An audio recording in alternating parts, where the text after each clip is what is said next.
Halo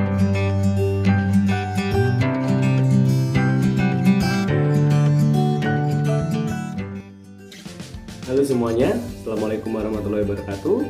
Pada video kali ini, saya akan memberikan materi tentang pendahuluan pewarisan sifat bab 3 kelas 9. Nah, apa saja yang akan kita pelajari hari ini? Mulai dari materi genetik sampai dengan nanti di persilangan monohidrid. Untuk lebih jelasnya, kita simak video berikut. Oke, baik, untuk pewarisan sifat kali ini, di pendahuluan, coba kalian lihat di gambar ini, ada banyak sekali anaknya gitu loh. Jadi satu orang ini punya anak yang banyak gitu ya, satu pasang keluarga ini.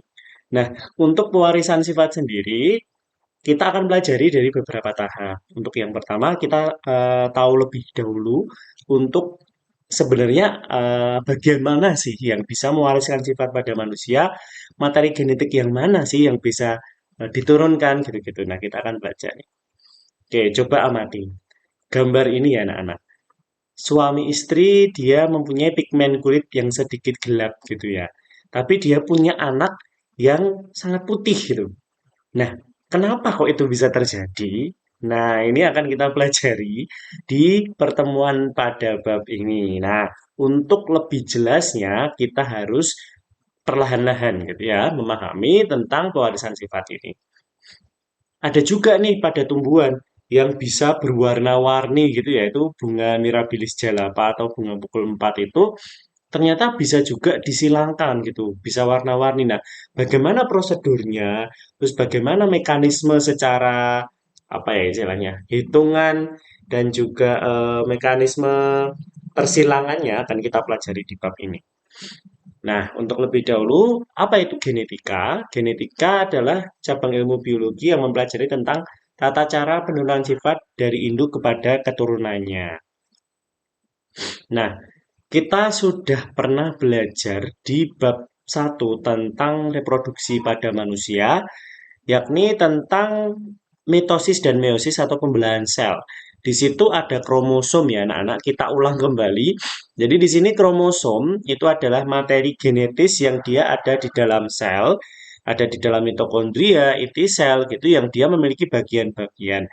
Lengan-lengannya itu disebut kromatid dan bagian tengah dari kromosom itu adalah sentrosom. Nah, kromosom ini berisi DNA-DNA yang bisa menjadi identitas bagi orang, sifat-sifat manusia itu terekam dalam pita DNA di dalam kromosom. Nah, untuk lebih jelasnya kita lihat gambar ini. Jadi mulai dari sel, ini ya bagian sel, ini pertama. Mulai dari sel itu di dalam inti sel terdapat kromosom. Nah, ini di dalam inti sel terdapat kromosom. Nah, ketika kita bedah, kita apa ya, bredeli atau kita uraikan gitu. Di dalam kromosom itu dia terdiri dari tumpukan-tumpukan benang. Nah, ini benang-benang ini ya kromatin. Nah, benang-benang kromatin terus di sini ada yang bunder-bunder ini ada protein histon gitu. Protein histon dia yang mengikat gitu ya, mengikat pita-pita DNA. Terus di sini sudah mulai keluar untayan-untayan DNA. Jadi DNA itu banyak ini dan gen itu adalah bagian. Hanya beberapa bagian dari DNA itu gen.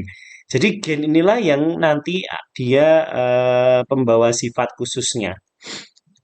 Nah, DNA itu untayan jenisnya itu ya, DNA itu deoksiribonukleik acid gitu. Jadi nanti akan saya jelaskan lebih detail. Untuk gen itu dia sudah spesifik. Dia bagian dari DNA yang membawa sifat tertentu. Misalkan rambut keriting atau apa, nah itu ada di gen. Nah ini penjelasannya lebih detailnya tadi. Jadi di sini DNA itu dari kromatid tadi ya, dari lengan kromosom tadi. Terus kromatin itu benang-benang yang numpuk itu dibredeli menjadi solenoid. Solenoid itu kumpulan protein histon dan juga DNA yang masih ngerepel itu namanya solenoid. Ketika dibredeli lagi, diuraikan lagi, ini DNA bentuknya seperti yang di atas ini. Nah, keterangan-keterangannya DNA, protein histon, dan non-histon membentuk nukleosom. Nah, nukleosom yang awal itu. Nukleosom plus nukleosom membentuk solenoid. Jadi solenoid itu yang ini. Terus solenoid plus solenoid membentuk kromatin, kromatin yang ini. Terus kromatin dan kromatin membentuk kromatid. Nah, kromatid dan kromatid membentuk kromosom. Jadi awalnya ini DNA plus protein histon ini membentuk nukleosom. Jadi satu ini namanya nukleosom anak-anak. Satu bundel ini nukleosom. Nah, ini nukleosom. Nah, terus nukleosom plus nukleosom membentuk solenoid. Nah, ini nukleosom dan lain sebagainya. Gitu ya. Oke, nah ada dua istilah yakni DNA dan RNA. Kalian akan pelajari lebih detail besok di SMA ya. Jadi untuk pembentukan apa namanya protein mulai dari DNA membuka, terus nanti RNA masuk dan lain sebagainya. Nah, DNA adalah deoksiribonukleik acid atau gula yang kekurangan oksigen gitu ya. Jadi satu gugus oksigennya kurang gitu. Kalau RNA dia apa namanya riboid nucleic acid gitu. Jadi tidak kekurangan oksigen. Nah, ini bedanya DNA dan RNA cukup tahu saja ya anak-anak. Jadi tidak akan saya jelaskan lebih detail di SMP, untuk lebih jelasnya di SMA. Jadi untuk DNA itu dia berupa ganda seperti tangga yang muter nih ya, berpilin ganda kayak gini. Jadi antara ujung dan ujungnya itu saling menyatu berpilin gitu, double helix gitu namanya. Bentuknya double helix. Kalau yang RNA itu cuma satu untayan saja. Satu untayan berpilin yang dia tidak ada pasangannya gitu ya. Karena nanti apa? Nanti dia akan berpasangan dengan DNA dan membuka. Jadi DNA ini nanti akan membuka, harus nanti ditempeli RNA, terus nanti akan menghasilkan protein-protein tertentu. Nah, ini untuk basa nitrogen, ini namanya basa nitrogen. Yang sebelah ini basa nitrogen. Nanti kalian juga akan pelajari lebih jelas di SMA. Yang ini cukup tahu saja di SMP. Isinya apa saja. Jadi kalau basa nitrogen pada DNA dan RNA itu sama. Yang C ini sitosin sama, guanin juga sama, adenin juga sama, bedanya dia di urasil dan timin. Jadi kalau DNA itu punya timin, kalau pada RNA itu urasil. Jadi T-nya diganti U dan U-nya diganti T begitu. Oke. Nah, ini perbedaan DNA dan RNA. Jadi berdasarkan letaknya, DNA itu di inti sel ya anak-anak. Di inti sel. Jadi karena dia membawa sifat yang hanya ada pada inti sel dan dia diturunkan secara genetik. Isinya itu sifat-sifat genetik pada manusia. Jadi kayak reprint yang sudah tetap gitu. Kalau RNA dia bisa kemana-mana gitu ya. RNA itu bisa di inti sel, sitoplasma, ribosom gitu-gitu. Oh iya, untuk apa namanya kromosom tadi juga misalkan kalau ada di mitokondria itu pun jumlahnya nggak seberapa. Fungsinya faktor keturunan dan sintesis protein. Jadi ada reprint tadi, kalau RNA enggak. Gulanya dia beda ya, deoksi dan ribosa. Kalau bentuknya itu ganda berpilin atau double helix, kalau RNA itu cuma pendek. Nah, bahasa nitrogennya kalau disingkat, ini purin dan pirimidin. Jadi punya dua ya, purin dan pirimidin. Purin pada bahasa nitrogen DNA dan RNA itu sama, puga. Purin, guanin, adenin. Kalau pada pirimidin bahasa nitrogennya DNA itu CT gitu, PCT kalau pada RNA PCU. Bedanya cuma di timin dan urasilnya saja. Nah, ini pasangan basa nitrogen yang supaya kalian bisa lebih jelas. Purin plus pirimidin. Jadi, kalau misalkan dipasangkan gitu ya, kayak tadi bentuknya, nah ini, dipasangkan itu harus ada pasangannya, nggak boleh beda. Nah, pasangannya bagaimana? Ini kan ada kayak sitosin dengan apa gitu. Ini sitosin yang hijau. Hijau pasti dengan biru. Nah, ini coba lihat gambarnya. Hijau dengan biru, merah dengan kuning. Berarti hijau itu guanin dengan sitosin. Merah dengan kuning, misalkan adenin dengan timin atau adenin dengan urasil. Nah, ini. Jadi pada DNA dan RNA sama-sama purinnya itu guci, guanin dan sitosin. Tapi pada DNA itu adenin tadi dengan timin, sementara pada RNA adenin dengan urasil. Gitu, adu, adu. Nah, ini contohnya lebih jelasnya. Jadi A dengan T, T dengan A, pokoknya pasangannya gitu. Terus ini pada DNA, ini DNA. Nah, guanine dengan sitosin, Guci, Ati, udah gitu aja. Guci, Ati. Kalau pada RNA tadi, Guci, adu, gitu ya. Ini. Nah, ada ini kurasi. Nah, nanti ada yang timin. Oke, itu DNA. Jadi supaya lebih kalian tahu saja, cukup tahu saja. Oh, DNA bentuknya seperti ini yang bisa menciptakan sifat-sifat pada manusia. Nah, untuk kromosom pada manusia sendiri, pria itu jumlahnya dan wanita itu sama-sama 46 ya anak-anak.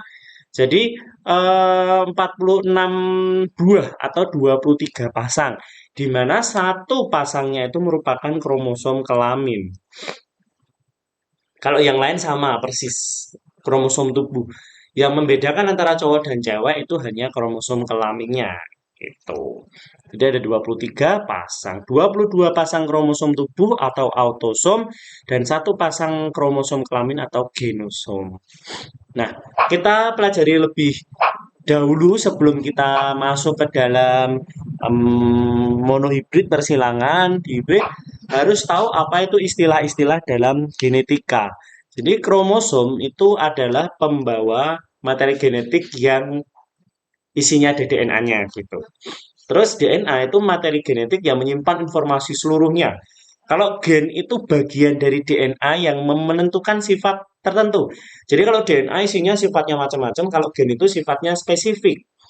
Terus alel itu pasangan gen. Jadi misalkan kalau nanti ada istilah alel pasangan gen tertentu dan akan lebih banyak digunakan di SMA. Tapi yang jelas kalian harus tahu istilah-istilah ini dulu.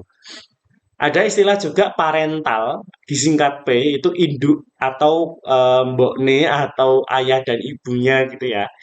Ada juga istilah gamet. Gamet itu sel kelamin, nanti dia disimbolkan dengan huruf. Huruf gitu ya.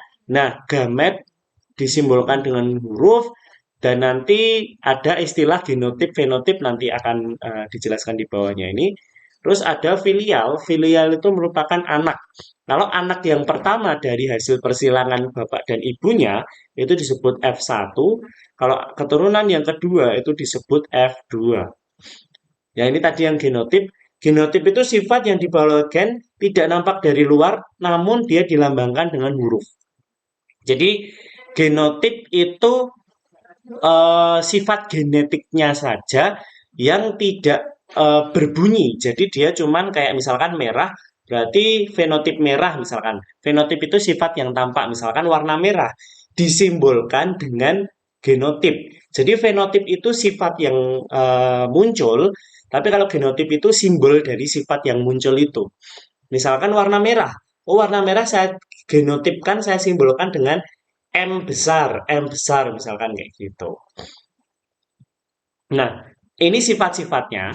Jadi dalam persilangan genetika itu ada sifat dominan. Sifat dominan itu gen yang menang.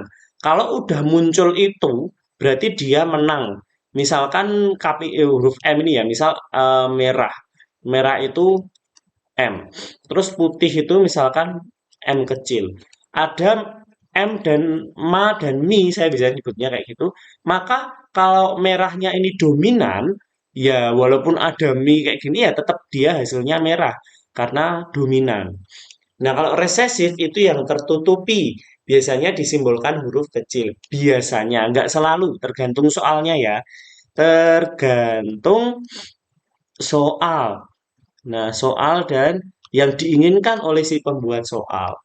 Ini juga dilambangkan kapital ini tergantung yang buat soal. Bisa jadi pernah ada yang dominan itu sengaja dibuat huruf kecil gitu, bisa jadi. Terus ini ada semi dominan atau intermediate. Itu adalah tidak menang, tidak kalah. Jadi perpaduan. Kalau M tadi Ma dan Mi gini berarti dia pink. Jadi perpaduan. Kayak gitu. Kalau resesif ini yang kalah. Jadi yang putih kecil itu dia resesif gitu. Itu untuk istilah-istilah dalam genetika. Ada juga homozigot, ada heterozigot. Nah ini, homozigot adalah pasangan gen yang sama. Nah, ada dua istilah tambahan, homozigot dominan dan homozigot resesif. Homozigot dominan itu dia memiliki dua huruf kapital. Kalau homozigot resesif dia punya huruf kecil saja. Kalau heterozigot itu gennya tidak sama. Jadi genotipnya itu A besar A kecil, K besar K kecil, itu ini heterozigot. Homo artinya sama, hetero artinya berbeda. Begitu. Nah, untuk pertemuan pertama kali ini kita sampai ke hukum satu Mendel nanti. Jadi hukum satu Mendel atau hukum segregasi, hukum yang memisahkan gitu ya. Jadi di sini istilahnya ada persilangan monohibrid dengan satu saja sifat beda. Dan juga ada juga hukum dua Mendel. Ini akan kita pelajari di pertemuan depan. Jadi hukum dua Mendel ini hukum penggabungan bebas. Jadi nanti dari dua sifat beda yang akan dipisahkan terus nanti digabungkan lagi secara menggunakan metode-metode yang nanti akan kita pelajari. Nah, misalkan nih ya, ini kita pendahuluan dulu. Nanti akan saya jelaskan. Habibie menyilangkan mawar merah, genotipnya tadi biasanya kalau saya menyebutkan huruf kapital itu saya sebutkan biasanya ma gini. Kalau huruf kecil biasanya saya sebutkan mi, biar enak nyebutnya. Kalau pa ya papi gini. Berarti mama dengan mawar putih bergenotip mimi. Apabila mawar merah dominan terhadap mawar putih, oh berarti merah itu dominan. Nah, terus putih itu resesif gitu kan? Resesif. Tentukan perbandingan genotip dan fenotip pada keturunan pertama. Tentukan perbandingan genotip dan fenotip pada keturunan kedua. Caranya bagaimana? Nah, kita ingat kembali ya, bahwa setiap kromosom sel tubuh induk itu harus berpasangan gitu ya. Jika ingin memunculkan sifatnya, karena bersifat diploid. Misalkan XX perempuan, XY laki-laki, LL rambut lurus, makanya harus berpasangan seperti pada soal tadi. Genotip merah nggak bisa cuman ma tok, N besar 1 gitu nggak bisa. Genotip putih nggak bisa cuman mi tok. Jadi dia kalau bisa muncul sifatnya harus dia berpasangan. Itu sudah hukum. Jadi harus berpasangan gitu ya. Ini. Nah, lalu saat menghasilkan gamet, nah ini penting banget. Saat menghasilkan gamet, gamet kan sel kelamin. Berarti sel kelamin kan hanya salah satu dari induknya, ya kan? Berarti gamet itu baru satu atau haploid. Berarti kalau emak ini tadi gametnya berarti cuman mama berarti gametnya cuman ma. Kalau ini mimi berarti gametnya juga cuman mi begitu. Nah, ini lebih jelasnya nanti itu tadi soal untuk pendahuluan saja tidak perlu dikerjakan karena akan kita bahas. Nah, ini persilangan monohibrid yang tadi. Persilangan yang setiap induknya hanya memiliki satu saja sifat yang akan disilangkan. Misalkan kita cuma punya satu warna sifatnya. Berarti warna harus dengan warna. Bunga merah, misalkan mama disilangkan dengan bunga putih mimi.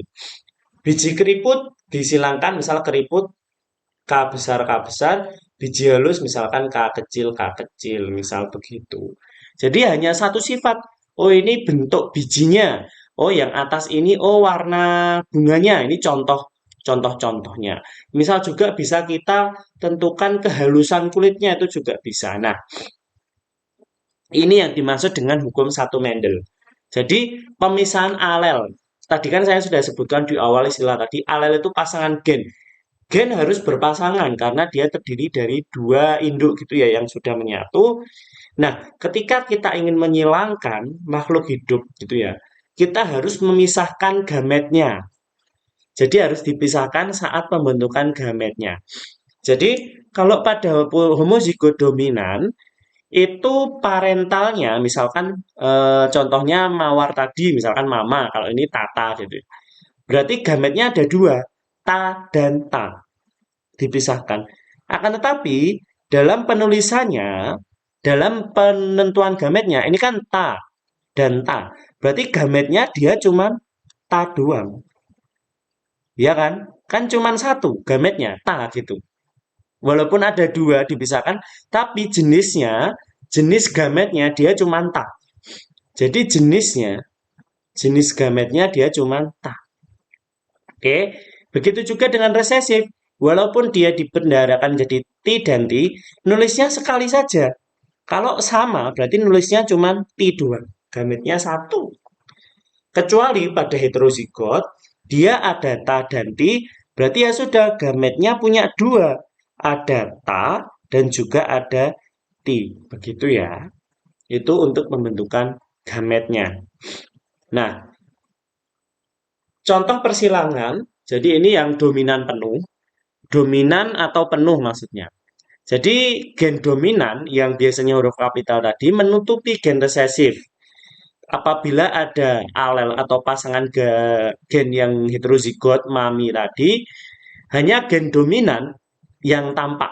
Contohnya bunga merah heterozigot. Ada ma, ada mi.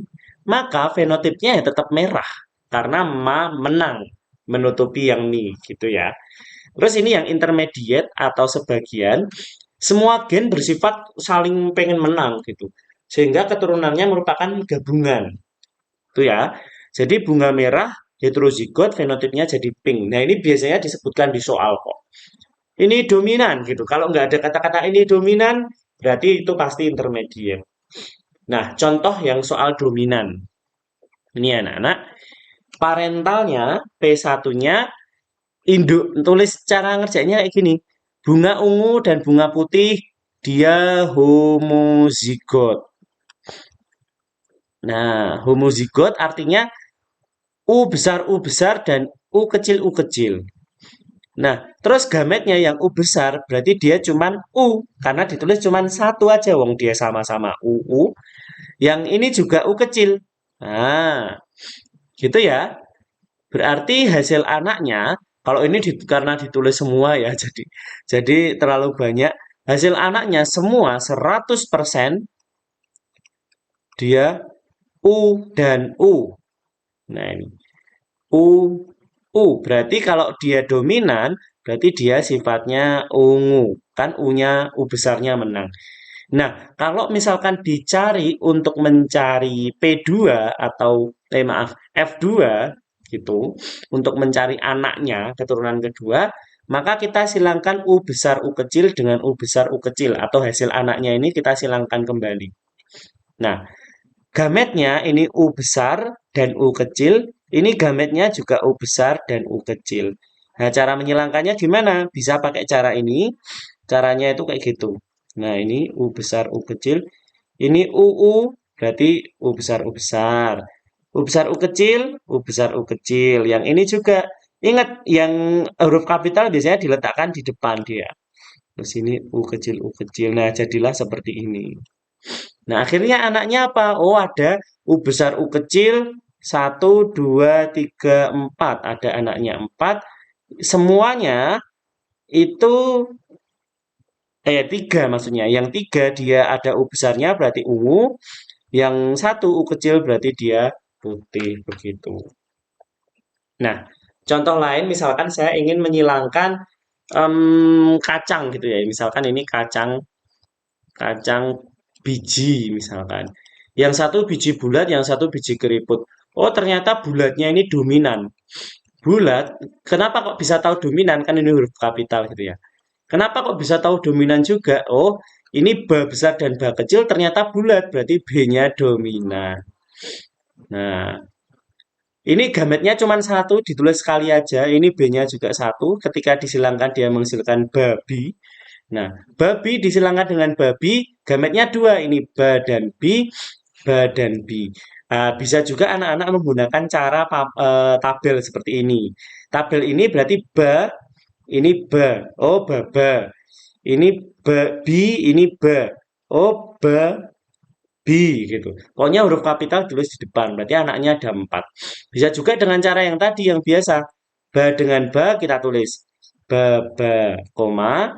Terus ba dengan bi. Ba bi. Nah, ini yang satu, ini yang kedua. Terus bi dengan ba ini bukan biba loh, tapi tetap B kapitalnya di depan, terus B kecilnya di belakang, terus yang Ini yang ketiga, yang keempat B dan B. B, B. Berarti ada bebe, babi, babi, dan bibi. Ketiganya ini karena B tadi dominan, berarti dia bulat. Yang ini dia keriput. Nah, ini fenotip bulat dan keriput ini fenotipnya. Jadi kalau kita disuruh mencari perbandingan genotipnya, berarti kalau perbandingan genotipnya gini.